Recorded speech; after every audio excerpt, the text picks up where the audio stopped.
Hi and welcome back to Cheeky Crypto. My name's Chris and it's fantastic to have you back with us for another video. And I'm smiling because this is like take 59 of just the intro because I can't remember my lines.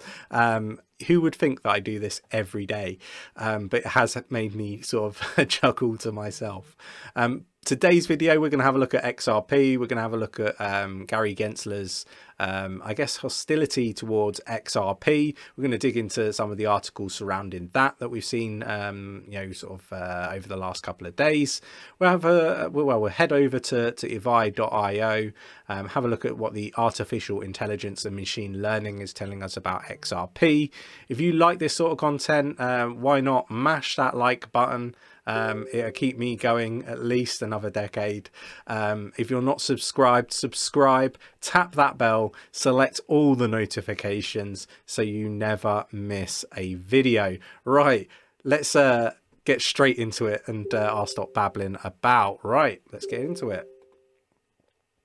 Okay, so we're going to start on coin market cap as usual. So this is my usual place I like to start. So up less than 1%, so just over 0.5% at $1.09. So it's in green, but only just.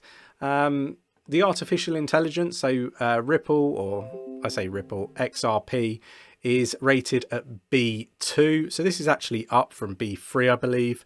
But the last 7 days we've kind of seen minus 3.89% price wise, so not the best week for XRP. The fear and greed index is at C3, so that is pulling it down. There is a lot of people fearful, and I guess that's sort of surrounding the lawsuit potentially with the SEC and Ripple. We've got the Sharpe ratio at A2, so that's pretty solid. AMIHAD ratio at C3 and the moving average at A2, so that's pretty good. But profitability is there, a solid A1. It's as high as it can possibly be. So overall, XRP is looking reasonably healthy, bearing in mind you've got the lawsuit going on, right? And people would have you like Mark Novogratz, who's been claiming that actually the lawsuit's not really hindering the price or Ripple or XRP, and I don't necessarily agree with that, right? I kind of feel like actually it really is impacting the price of XRP. I think XRP would be much higher if the SEC lawsuit wasn't going on. Although it is only sort of covering the US, the fact that we've seen things like exchanges delist XRP, that hasn't just impacted the US, that's impacted citizens from other countries around the world, and fundamentally I think that's wrong. Close it off to people in the US whilst the lawsuit's going on, but in places like the UK where actually it's deemed an exchange token by I think it was the FCA, there's no reason why we shouldn't have access to it on every platform. But that's just my humble opinion. I don't agree with this. I will drop the article for you to read. But let's get into this one right here. So Gary Gensler met with 𝗕𝗘𝗪𝗔𝗥𝗘 back in 2018, and it was instrumental in the XRP hostility, according to this article we've got here. So let's dig into this. When Gary Gensler took over at the US Securities and Exchange Commission, the SEC, this year, many, including Nick and myself actually, in the cryptocurrency community, touted this a beginning of a new era, one that would spell clarity and prosperity and would ultimately, give us the regulations and the clarity required. However, it's been anything but. Gensler has actually just been as tough, if not more so than his predecessor. And, as the new report now reveals, Gensler's hostility, especially towards XRP, started many years ago and could be or could have influenced the SEC's stand against the cryptocurrency before he even took over in the leadership role that he's got there now. The report by the New York Post revealed that Gensler met with his predecessor 𝗕𝗘𝗪𝗔𝗥𝗘 in 2018.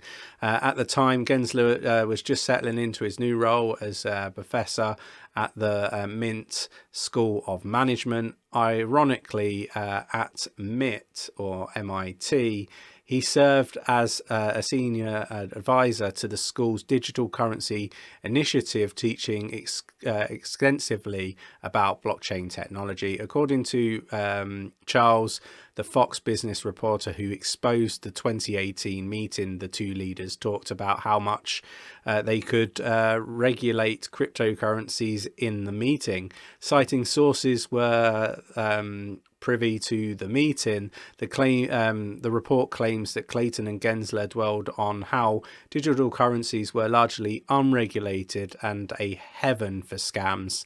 They both agreed that most coins were securities that fell under the SEC's oversight, right? So, you know, for me, reading through this article in full, it just looks like the SEC is potentially just, you know, just full of corruption, and these individuals are as corrupt as, you know, other corrupt officials, right? So this is a tweet that Charles sent out. Obviously, I'll link this article in the description of the video. Gensler has always been a big fan of Bitcoin. In fact, he conveyed during the meeting, according to him, it was the only true cryptocurrency. So is he a Bitcoin maxi? Possibly. This is a belief that he's held since joining MIT and the SEC. Back when he was the head of the CFTC, yet another regulator that was dipping its toes into cryptocurrency regulations. Gensler disliked Ethereum, which at the time was nowhere near as big as it is today. He disliked XRP even more, sources revealed. Both, he claimed, were securities that were using jargon and regulatory ambiguity to escape security regulations. Gensler has never been shy to admit that he believes the two, and that being Ethereum and XRP, are securities and not currencies. And in 2018, he gave an interview to the New York Times in which he claimed there is a strong case for both of them, but particularly Ripple. They're non-compliant securities. According to those close to The Economist, his biggest problem with XRP and Ether is that Ripple and the Ethereum Foundation repeatedly sold coins and used the proceeds to build their platform. This makes them illegal securities. It gets better.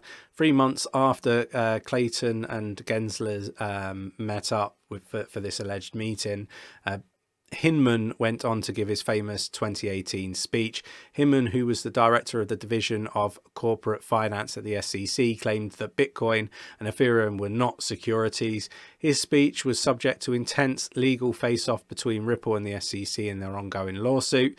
Hinman claims that his proposed opinions, these were his personal opinions, sorry. However, according to a report, Clayton reviewed Hinman's speech before it was presented, and, you know, provide some, I don't know, reactions or revisions, perhaps, who knows. Just going to put it out there. If this is itself isn't dubious enough, the career advantages of both Clayton and Hinman after leaving the SEC, as CNF reported, Clayton now works for an organization that manages billions of dollars worth of Bitcoin. The firm, known as One River Asset Management, has even applied for a Bitcoin ETF. The irony is that Clayton repeatedly turned down ETFs at the helm when he was at the helm of the SEC. Hinman, on the other hand, is the advisor to Simpson, and a member of the Enterprise Ethereum Alliance, which seeks to advance the growth of Ethereum blockchain. So, you know, both of these guys have got everything to gain from the actions that they've had when they've been at the SEC, is the point that's being made here. You know, I'm not going to get into much more of this. It looks like the SEC were potentially picking the winners and the losers, and making the, you know, the losers, you know, the ones that they want them to be, right? And you know, for me, this is corruption if this is true, and you know, there should be people that should be sitting in a prison cell, but they won't, because they just won't. So that's my thoughts and opinions. You know, ultimately it looks as shady as it could ever be. Do let me know in the comments below what your thoughts and opinions are on this saga, right? But I don't think things are going to change. I don't think we're going to get that clarity. I think Ripple will have to battle to the end. I don't agree with the likes of BitBoy that it's just around the corner either, or that it's a show or any other, you know, piece of information his insiders keep giving him. For me, you know, it'll be what it will be. Nick and myself still believe that there will be a settlement or a Ripple victory. We think settlement because it saves face with the SEC. And with that settlement, I believe will have to come clarity. Otherwise, I just don't think that, you know, Ripple will settle. To me, it looks like Ripple are winning, but I'm not a legal advisor or anything like that. But yeah, it's just my humble opinion. But do let me know what your thoughts and opinions are in the comments below. Really interested to know. If you like the video, hit that like button, subscribe, tap that bell, select all notifications, and I'll catch you in the next one. Take care.